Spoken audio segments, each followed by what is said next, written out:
ഇന്ന് നമ്മുടെ രാഷ്ട്രീയം അത് പ്രകടനപരതയുടെയും സാമൂഹ്യ മാധ്യമ വിപ്ലവങ്ങളുടെയും ജാതി മതസംഘടനകളുടെ ഒക്കെയൊക്കെ വാലുകളായോ അല്ലെങ്കിൽ ഊർജ കേന്ദ്രങ്ങളായോ ഒക്കെയാണ്. ഇന്ന് നമ്മുടെ രാഷ്ട്രീയ രംഗം പൊതുവിൽ സമുദായ സംഘടനകളുടെ വാലാട്ടികളായി പ്രത്യക്ഷപ്പെടുന്ന ആളുകൾ, പിന്നെ അതോടൊപ്പം ഉള്ളതിനേക്കാൾ ഏറെ പ്രകടിപ്പിച്ച് സാമൂഹ്യ മാധ്യമങ്ങളിൽ നിറഞ്ഞാടുന്ന ആളുകൾ, സ്വയം അവകാശവാദങ്ങളും തർക്കവിതർക്കങ്ങളുമായി രംഗത്ത് വന്ന് പലതും ചോദിച്ചു വാങ്ങുന്നവർ, പിന്നെ വിരട്ടിയും പേടിപ്പിച്ചും പാർട്ടി വിടുമെന്നും മൊത്തം കലക്കുമെന്നും ഒക്കെ പറഞ്ഞ് അത്തരത്തിൽ പിടിച്ചു വാങ്ങുന്ന കുറേ മനുഷ്യർ. അങ്ങനെയൊക്കെ ഉള്ള ഒരുപാട് ആളുകളാണ് തിളങ്ങി നിൽക്കുന്നവരിൽ പലരുമെന്ന് കാണുമ്പോൾ വളരെ നിശബ്ദമായി ചില ദൗത്യങ്ങൾ നിർവഹിച്ച്, നമ്മൾ പറയുമല്ലോ, ഒരുപാട് കാര്യങ്ങൾ ചെയ്യുകയും അതിൻ്റെ അവകാശവാദങ്ങളൊന്നും ആയി രംഗത്ത് വരാതിരിക്കുകയും അതിൻ്റെ ഫലം ചിലപ്പോഴും പലപ്പോഴും അവർക്ക് കിട്ടിയിട്ടില്ല എന്ന് നമുക്ക് തോന്നുകയും ചെയ്യുന്ന ചില ആളുകളെങ്കിലും വ്യത്യസ്തമായ രാഷ്ട്രീയ പാർട്ടികളിലുണ്ട് എന്നതാണ് സത്യം. അവരെക്കുറിച്ച് പറയാൻ പ്രേരിപ്പിക്കുകയോ PR ചെയ്യാൻ ഏൽപ്പിക്കുകയോ അല്ലെങ്കിൽ അതിനുവേണ്ടി രംഗത്തിറക്കുകയോ ഒന്നും ചെയ്യാൻ ആളുണ്ടാവില്ല. തലേവിധി പോലെ ഈ പറയുന്ന രാഷ്ട്രീയ ഗോഗ്വാവിളികളുടെ നടുവിൽ ചിലപ്പോൾ ജനഹിതത്തിൽ അവർക്ക് വിജയം നേടാനായി എന്നും വരികയില്ല. ജയിക്കുന്നവരെല്ലാം മഹാന്മാരും പരാജയപ്പെട്ടു പോകുന്നവരെല്ലാം മണ്ടന്മാരും അല്ലെങ്കിൽ മോശക്കാരുമാണെന്ന് വിധി എഴുതാനാവില്ലല്ലോ. ഇന്ന് നമ്മൾ സമൂഹത്തിൽ കാണുന്നില്ലേ, ഒരുപാട് ആളുകൾ വെറും നമ്പറുകൾ കൊണ്ട് മാത്രം, വേലത്തരങ്ങൾ കൊണ്ട് മാത്രം നിറഞ്ഞാടുന്നതിനിടയിൽ ഒരു മനുഷ്യനുണ്ട്, M. ലിജു എന്ന് പറയുന്ന 46 വയസ്സുകാരൻ.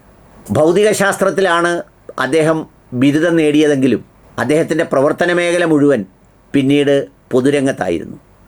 അഭിഭാഷകനായിരുന്നെങ്കിലും അതിനേക്കാൾ ഉപരി തൻ്റെ പ്രത്യയശാസ്ത്രവും നിലപാടുകളും ഉറച്ചുറച്ച് വാദിക്കുന്ന ഒരു അവതാരകനായോ അല്ലെങ്കിൽ തൻ്റെ നിലപാടുകൾ ഉറക്കെ പറയുന്ന ആളോയോ ആണ് പൊതുമണ്ഡലത്തിൽ ലിജു പ്രത്യക്ഷപ്പെടുന്നത്.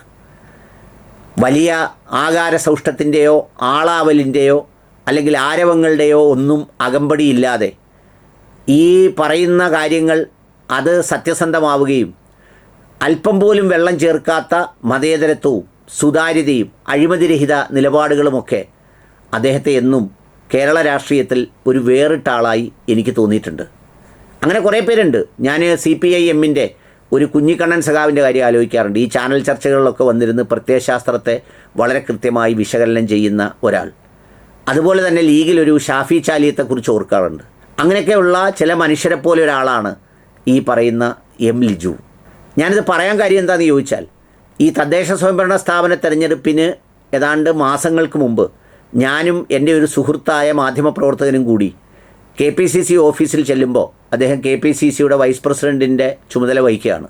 സാധാരണ പദവികൾ കൊണ്ടിങ്ങനെ അരങ്ങ് തകർക്കുന്നൊരു കാലമാണ്. ഒന്നിനുമല്ലാതെ വെറുതെ പദവികൾ വാങ്ങിച്ച് റീലിട്ട് രമിക്കുന്ന കാലത്ത് അവിടെ ചെല്ലുമ്പോൾ ഈ ലിജു തിരക്കോട് തിരക്കാണ്. അതിനിടയിൽ കുറച്ച് സമയം കതവടച്ചിരുന്ന് ഞങ്ങൾ വെറുതെ സ്വകാര്യ സംഭാഷണം, ഞാൻ പണ്ട് പോലെ അദ്ദേഹത്തെ കയർഫെഡിൽ MD ആയിരിക്കുന്ന കാലം മുതലേ എനിക്കറിയാമെങ്കിലും ഞാൻ അദ്ദേഹത്തിനോ എനിക്ക് അദ്ദേഹമോ പ്രത്യേകിച്ച് യാതൊന്തെങ്കിലും തരത്തിലുള്ള ഒരു ഉപകാരമൊന്നും ഉണ്ടായിട്ടില്ല. പക്ഷേ അകലെ നിന്ന് ഞാൻ ഈ മനുഷ്യനെ നോക്കി കാണാറുണ്ടായിരുന്നു. അതുകൊണ്ട് തന്നെ വെറുതെ ഞങ്ങളിരുന്നൊരു കുശലാന്വേഷണമൊക്കെ നടത്തിയപ്പോൾ വരുന്ന തദ്ദേശ സ്വയംഭരണ സ്ഥാപന തെരഞ്ഞെടുപ്പിനുള്ള ഒരുക്കങ്ങൾ നടത്തുകയാണ് അദ്ദേഹം. അതിനുവേണ്ടി KC വേണുഗോപാൽ എന്ന ദേശീയ ജനറൽ സെക്രട്ടറിയുടെ ഇടപെടലും സുധാകരൻ എന്ന അന്നത്തെ KPC പ്രസിഡൻറ്റിൻ്റെ ഇടപെടലുമൊക്കെ അദ്ദേഹം വളരെ വാചാലമായി സംസാരിക്കുമ്പോഴും അദ്ദേഹത്തിൻ്റെ പങ്കിനെക്കുറിച്ചൊന്നും അദ്ദേഹം പറഞ്ഞതേയില്ല. എന്ന് മാത്രമല്ല, ഈ തദ്ദേശ സ്വയംഭരണ സ്ഥാപന തെരഞ്ഞെടുപ്പിന് മുന്നോടിയായി കിലയിലെ മുൻ ഡയറക്ടറെ വെച്ചിട്ട് ഈ കോൺഗ്രസിൻ്റെ പ്രധാന പ്രവർത്തകർക്ക് പരിശീലനം നൽകുന്നതും വാർഡ് വിഭജനവും വോട്ടേഴ്സ് ലിസ്റ്റും അതിൻ്റെ സങ്കീർണതയും ഒക്കെയായി തിരക്കോട് തിരക്കാണ്. സാധാരണ ഞാൻ AKG സെൻറ്ററിലൊക്കെ പണ്ട് പോയിട്ടുണ്ട്. അവിടെ എന്താണെന്ന് വെച്ചാൽ എല്ലാത്തിനും സെപ്പറേറ്റ് ഡിപ്പാർട്ട്മെൻറ്റും ഒരു വ്യവസ്ഥാപിതമായ സംവിധാനമൊക്കെ ഉണ്ടെങ്കിലും കോൺഗ്രസ്സിലെല്ലാം കോൺഗ്രസ് ആണല്ലോ. അപ്പോൾ അതുകൊണ്ട് തന്നെ സംഘടനാ ചുമതലയുള്ള ഒരാളെന്നുള്ള നിലയിൽ ഇതെല്ലാം ചെയ്യുകയാണ്. അന്ന് അദ്ദേഹം ഞങ്ങളോട് പറഞ്ഞിരുന്നു, ഇതിന് ഫലമുണ്ടാവും, ഇതിന് നമ്മൾ നല്ല വർക്ക് ചെയ്യുന്നുണ്ട് എന്നൊക്കെ എന്നോടും ഈ പറഞ്ഞ മാധ്യമപ്രവർത്തകനോടും പറഞ്ഞു. ഞങ്ങളപ്പോഴേ പുറത്തിറങ്ങി പറഞ്ഞു, പാവം കിടന്ന് വിയർത്ത് പണിയെടുക്കുകയാണ്, പക്ഷേ ഈ പാർട്ടിയിൽ എവിടെയാണ് ഇതൊക്കെ അക്കൗണ്ട് ചെയ്യപ്പെടുന്നത് എന്നൊക്കെ ഞാൻ ഇങ്ങനെ ഓർത്തിട്ടുണ്ടായിരുന്നു, എവിടെയെങ്കിലും അക്കൗണ്ട് ചെയ്യപ്പെടുമോ എന്നൊക്കെ. ഏതായാലും എല്ലാവരെയും അത്ഭുതപ്പെടുത്തിക്കൊണ്ട് തദ്ദേശ സ്വയംഭരണ സ്ഥാപന തിരഞ്ഞെടുപ്പിൻ്റെ ഫലം വന്നപ്പോൾ അതിൻ്റെ ചർച്ചകളിൽ പോയത് പോറ്റിയെ കേറ്റിയെ എന്ന് പാട്ടെഴുതിയ ആളിന് വരെ അതിൻ്റെ ക്രെഡിറ്റ് പോയി. ഞാനതൊന്നും പ്രസക്തമല്ലെന്നൊന്നും ഞാൻ പറയുന്നില്ല, അതൊക്കെ ഇലക്ഷന് പ്രചാരണത്തിൻ്റെ ഭാഗമായി പ്രസക്തമാണ്. പക്ഷേ അങ്ങനെയുള്ളതെല്ലാം പറയുമ്പോഴും ലിജുവിൻ്റെ ഈ സംഘാടനത്തെക്കുറിച്ചോ ഇതിൻ്റെ പ്രവർത്തനത്തെക്കുറിച്ചോ വലുതായൊന്നും പറഞ്ഞ് കേട്ടില്ലെന്ന് മാത്രമല്ല, ലിജു പോലും അതിൻ്റെ ഒരു അവകാശവാദം ഉന്നയിച്ച് രംഗത്ത് വന്നില്ല എന്നതാണ് അദ്ദേഹത്തിൻ്റെ ഒരു പ്രത്യേകതയായി ഇപ്പോൾ ഇത് പറയാൻ എന്നെ പ്രേരിപ്പിച്ചത്. കാരണം ഇപ്പോൾ പറഞ്ഞില്ലെങ്കിൽ പിന്നെ എപ്പോൾ പറയാനാ? അദ്ദേഹം സ്ഥാനാർത്ഥിയാകുമോ എന്നും ആയോ എന്നും ഒന്നും ഞാൻ കേൾക്കുന്നില്ല.